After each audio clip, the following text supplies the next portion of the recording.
Shalom semua. Puji Tuhan, senang berjumpa kembali dengan saudara-saudara. Jemaat Geraha Tiga hari ini hampir penuh sampai di belakang. Luar biasa sekali. Sore ini saya akan sharing firman Tuhan tentang disiplin. Hampir semua orang ketika mendengarkan kata disiplin ini, mereka selalu berpikir tentang hukuman. Tentang sesuatu yang tidak enak yang akan mereka hadapi, tentang sesuatu yang tidak nyaman, yang kurang nyaman yang mereka akan hadapi. Padahal kalau saudara belajar tentang kata disiplin, disiplin itu punya persamaan kata yaitu menyesah. Disiplin atau menyesah menurut bahasa Yunaninya adalah paideia. Nah, paideia itu berarti dikoreksi, dididik, diajar, diperbaiki. Kalau anak saya nakal, maka saya akan panggil anak saya akan koreksi anak saya akan disiplin anak saya tentang apa yang sudah dia lakukan, supaya anak saya tidak melakukan kesalahan terus-menerus di dalam hidupnya. Kenapa saya mendisiplin anak saya? Kenapa saya mengkoreksi anak saya? Karena dia anak saya. Saya sayang dia, saya kasihi dia. Supaya masa depannya baik di depan. Saya tidak akan pernah mendisiplin anak tetangga. Karena anak tetangga bukan anak saya. Sampai di sini saudara bisa mengerti? Saudara perhatikan baik. Tuhan tidak mendisiplin semua orang di dunia ini. Tidak. Tuhan hanya mendisiplin anak-anaknya, yaitu saudara dan saya.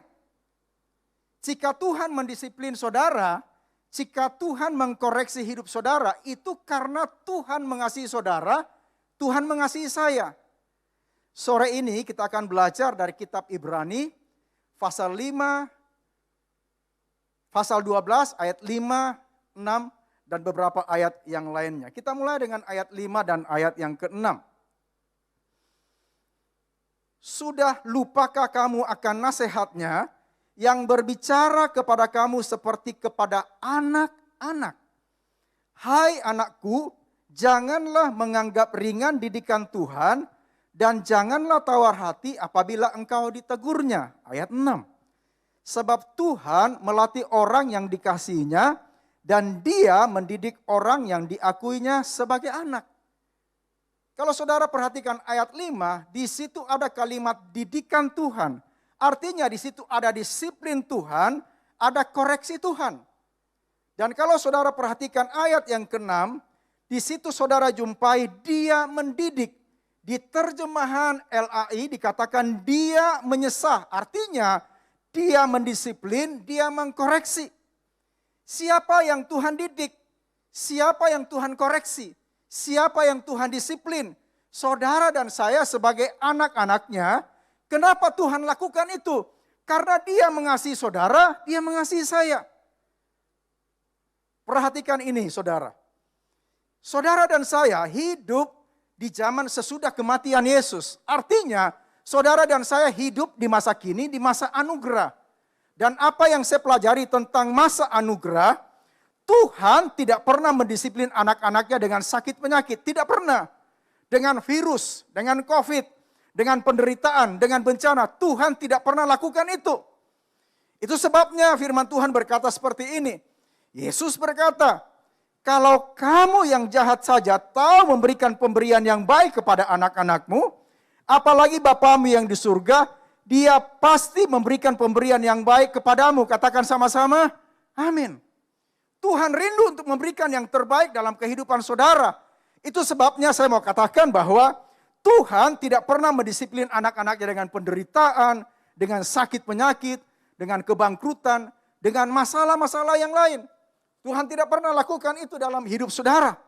Nah, Yesaya pasal 53 ayat 5 berkata seperti ini. Padahal dialah yang tertikam karena pemberontakan kita, yang diremukkan karena kejahatan kita. Ganjaran yang mendatangkan keselamatan bagi kita ditimpakan kepadanya. Dan oleh bilur-bilurnya kita sudah disembuhkan. Saudara perhatikan baik-baik. Ganjaran, disiplin, hukuman dalam bentuk sakit penyakit di dalam perjanjian lama itu biasa. Sebab mereka hidup di dalam under law. Ketika mereka melakukan pelanggaran, maka mereka dapatkan hukuman, mereka dapatkan ganjaran. Miriam ketika memberontak kepada Musa, Miriam sakit kusta. Dan itu biasa terjadi di dalam perjanjian lama. Saya punya kabar baik buat saudara sore hari ini. Bahwa Tuhan tidak pernah menimpakan hukuman kepada saudara, tidak pernah menimpakan sakit penyakit kepada saudara. Sebab Tuhan sudah menimpakan sakit penyakit di tubuh yang lain, yaitu di tubuh Yesus. Artinya, hari ini saudara hadir, ganjaran, hukuman dalam bentuk sakit penyakit tidak akan pernah ditimpakan dalam hidup saudara. Dan kalau hari ini saudara datang atau ada keluarga saudara di rumah yang sakit, inilah kebenarannya. Firman Tuhan tadi berkata, oleh bilur-bilur Yesus, semua sakit penyakit kita sudah disembuhkan. Berikan kemuliaan yang paling meriah bagi Tuhan kita. Saya mau menekankan sekali lagi kepada saudara, betapa pentingnya saudara mengerti ini.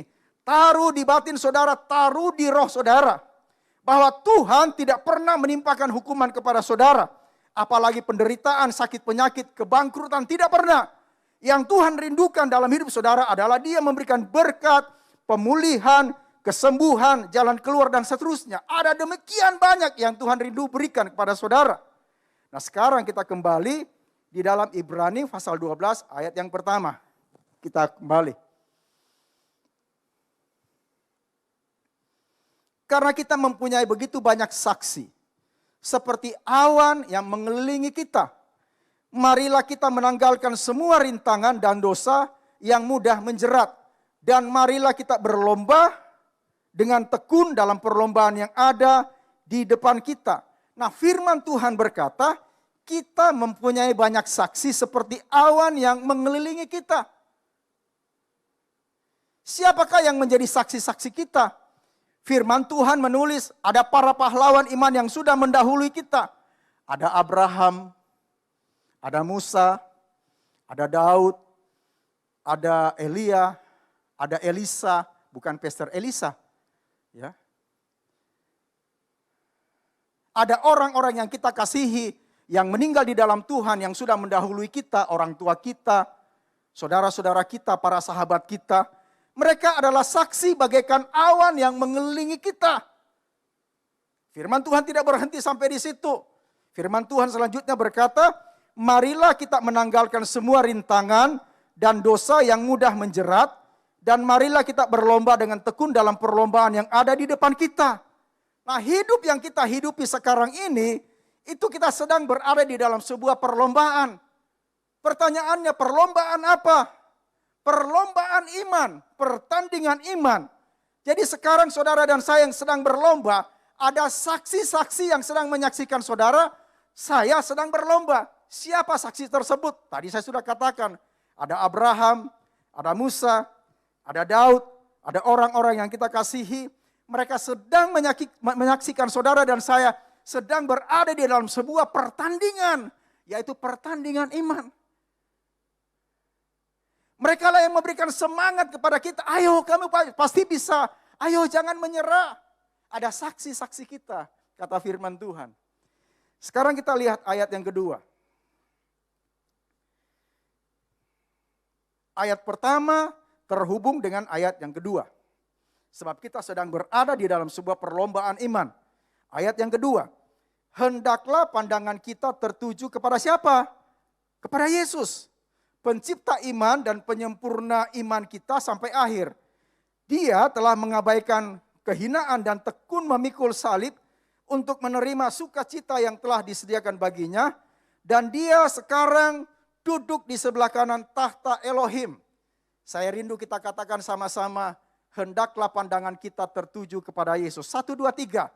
Hendaklah pandangan kita tertuju kepada siapa? Kepada Yesus. Mengapa Tuhan kadang mendisiplin hidup kita? Mengapa Tuhan kadang mengkoreksi hidup kita? Karena ternyata dalam perlombaan iman kadang-kadang mata kita tidak tertuju kepada Yesus. Nah, kalau mata kita tidak tertuju kepada Yesus berarti mata kita sedang tertuju kepada yang lain. Artinya mungkin kepada orang-orang yang sering membantu saudara, mungkin pada orang-orang yang sering memberikan pekerjaan, memberikan bisnis, memberikan bantuan keuangan dan seterusnya.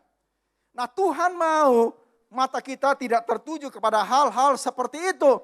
Tapi Tuhan mau supaya mata kita hanya tertuju kepadanya karena kita sedang berada di dalam sebuah perlombaan.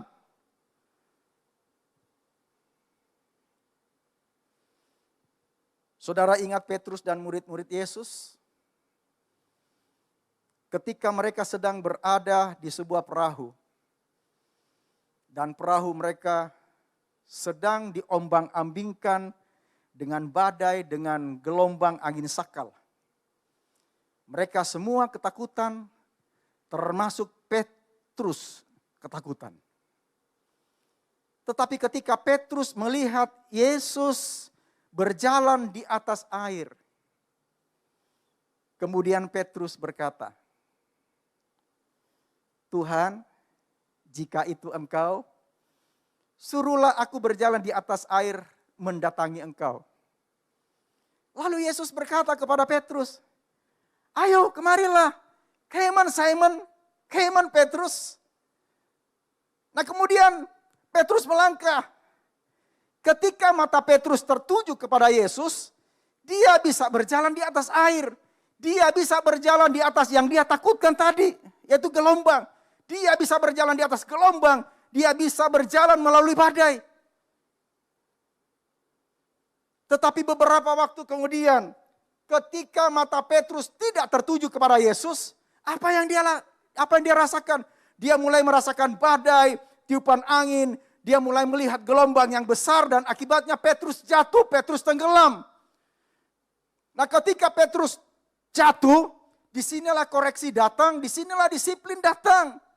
Yesus kemudian meraih tangannya, menarik Petrus, lalu kemudian Yesus menegur Petrus.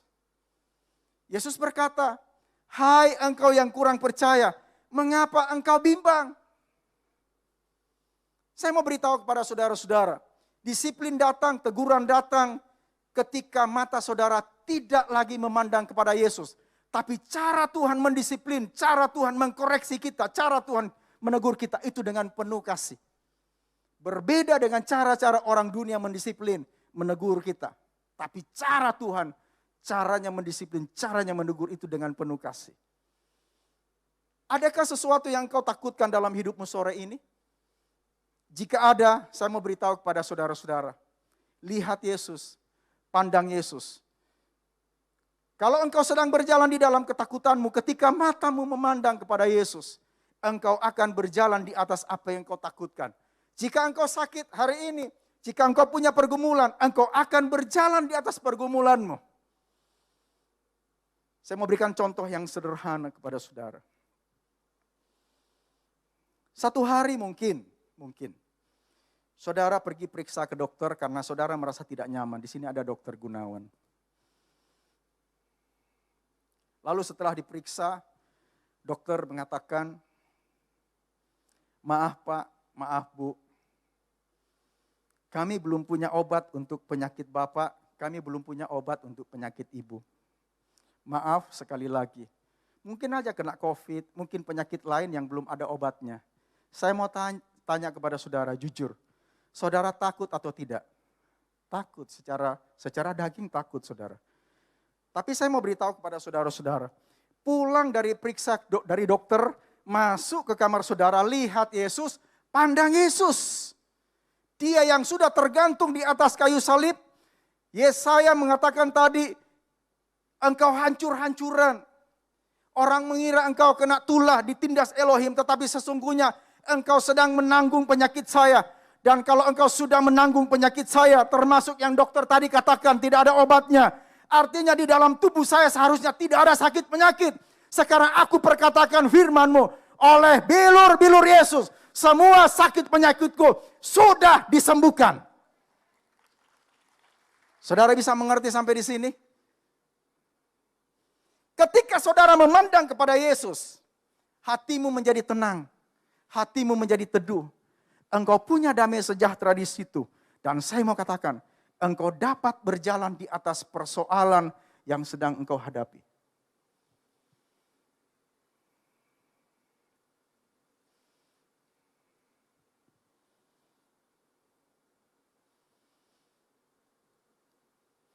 Akhir Januari tahun 2020.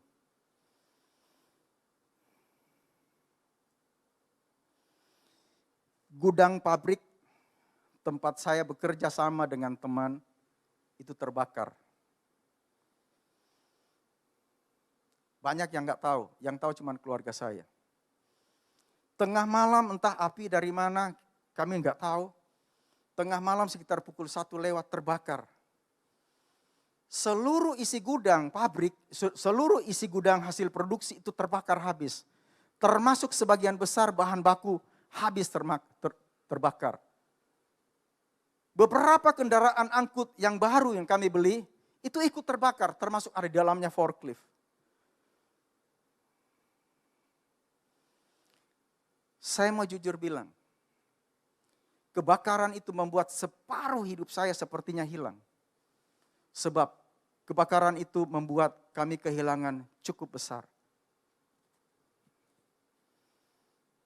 Ketika kami melakukan permintaan barang kepada supplier, hampir semua supplier itu meminta pembayaran secara tunai, padahal selama ini tidak. Dan itu membuat kami semakin terpukul.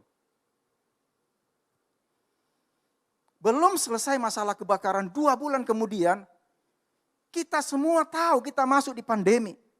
Dan secara pribadi ada rasa takut di sini, ada rasa khawatir di sini. Jujur saya mau bilang kepada saudara, sore ini. Saat itu pandangan saya tidak tertuju, tidak terfokus lagi kepada Yesus. Tetapi tertuju dan terfokus kepada kehilangan dan pandemi yang saat itu sedang kami hadapi.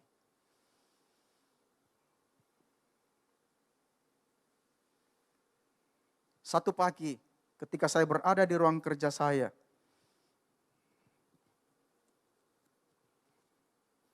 saya duduk berdoa. Kebiasaan saya ketika saya datang di kantor, di ruang kerja saya seorang diri di situ.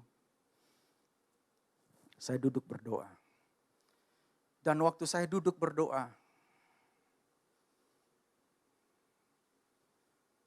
karena mata saya sudah tidak tertuju kepada Yesus, tetapi kepada yang lain. Tiba-tiba ada suara yang manis, suara yang indah, yang selama ini saya tahu, namanya Yesus. Berkali-kali dia berbicara di beberapa bagian hidup saya yang lain. Hari itu dia bicara kepada saya. Tony, ayo pandang lagi kepadaku. Ayo arahkan lagi pandanganmu kepadaku. Hari itu saya menangis terseduh-seduh di ruangan kerja saya. Dan saya berkata kepada Tuhan, Tuhan, saya salah. Karena selama ini mata saya tidak tertuju lagi kepadamu, tetapi tertuju kepada kehilangan dan pandemi yang saat ini sedang kami hadapi. Hari ini saya janji, mulai hari ini saya janji, dan seterusnya, mata ini hanya tertuju kepada Yesus. Saudara tahu apa yang Tuhan buat? Ketika hal itu saya lakukan, dia buka jalan yang saya sendiri tidak mengerti. Dia buka pintu-pintu yang selama ini tertutup. Dia buka pintu-pintu yang terbaik. Kami bisa produksi lagi dengan sangat baik. Permintaan pasar meningkat. Terus menerus setiap hari sampai dengan hari ini saya mau katakan permintaan pasar terus meningkat. Sampai jujur saya mau bilang kami kewalahan untuk melayani permintaan pasar. Saya mau tanya kepada saudara, siapa yang lakukan itu? Yesus. Ketika mata kita tertuju kepada yang lain, saya merasa kehilangan, saya merasa berjalan di atas pandemi. Saya menjadi takut, tapi ketika mata ini diarahkan kepada Yesus, kami bisa berjalan di atas ketakutan kami bisa berjalan di atas kehilangan dan pandemi. Dan sampai hari ini Tuhan berkati dengan caranya yang luar biasa, dengan berlimpah-limpah berkatnya. Berikan sorak-sorak yang paling meriah bagi Tuhan kita. Haleluya! Bukan hanya itu. 2-3 bulan yang lalu, saya nggak tahu ide itu datang dari mana. Tiba-tiba anak saya Yoel ada di tengah-tengah kita, itu bisa bisnis saudara. Bisnis jamu. Saya tidak sedang mempromosikan jamu, anak saya bukan. Namanya jamu imun. Sekarang kan orang lagi cari itu. Jamu imun untuk meningkatkan daya tahan tubuh dan banyak manfaat lainnya. Saya sedang tidak promosi itu. Dan sampai dengan hari ini, setiap hari ada permintaan dari orang-orang yang kami kenal maupun orang-orang yang tidak kami kenal. Bukan hanya bisnis jamunya yang jalan. Tapi ada bisnis kulinernya juga ikut jalan. Saudara kan biasa lihat, baik di Facebook maupun di WA, open PO. Betul atau tidak? Mau makanan, mau apa saja, open PO. Dan itu jalan sampai dengan hari ini. Memberikan sesuatu yang luar biasa dalam kehidupan kami. Siapa yang buat semua itu? Yesus. Ketika mata kami kembali tertuju kepada Yesus, Dia buka jalan. Dia buat yang terbaik dalam hidup kami. Ayat yang terakhir, yang sudah kita baca tadi, Ibrani pasal 12, ayat yang kedua. Saya rindukan kita lihat kembali ayat ini. Hendaklah pandangan kita tertuju kepada Yesus. Hendaklah pandangan saudara, pandangan saya hanya tertuju kepada Yesus. Pencipta iman, Dia yang menciptakan iman dalam hidup saudara, dalam hidup saya. Dan penyempurna iman kita sampai akhir. Dia yang menyempurnakan iman saudara, iman saya sampai akhir. Tuhan berkati kita semua. Berikan sorak-sorai yang paling Maria bagi Yesus Tuhan kita. Haleluya. Bapak terima kasih. Kami sudah mendengarkan firman-Mu sangat sederhana.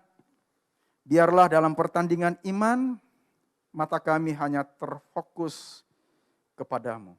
Dan ketika disiplin koreksi datang, kami mengerti bahwa disiplin-Mu adalah karena Engkau mengasihi kami, supaya kami tidak salah di dalam melangkah.